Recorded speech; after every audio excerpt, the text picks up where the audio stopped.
আমাদের সচিবালয়ে তো আলহামদুলিল্লাহ আমরা উপদেষ্টা মহোদয়ের সাথে দেখা করতে পেরেছি এবং উনি আমাদের বিষয়ে সর্বাত্মক এবং সব কিছুই জানেন। আমরা কিছু বলার আগেই ওনারা অ্যাডভান্স আমাদের সমস্যাগুলো বলে ফেলেন। এর জন্য আমি খুবই খুশি হয়েছি যে আমাদের সমস্যাগুলো জানেন।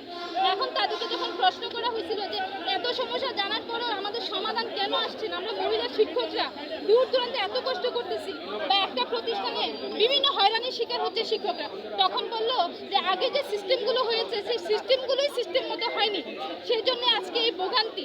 তো উপদেষ্টা মহোদয় যেটা সর্বশেষ আমাদেরকে বলেছেন সেটা হচ্ছে যে আমি আপনাদের নিয়ে ভাবি, এর চেয়ে আর কিছু আমার বলার নাই।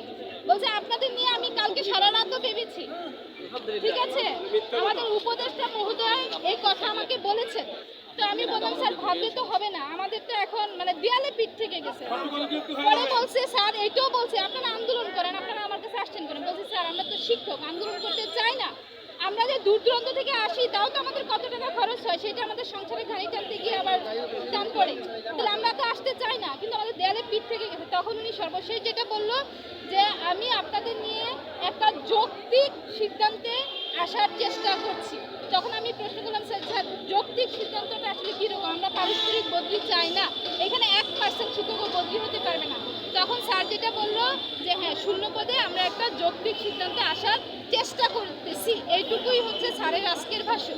ধন্যবাদ সবাইকে।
আমাদের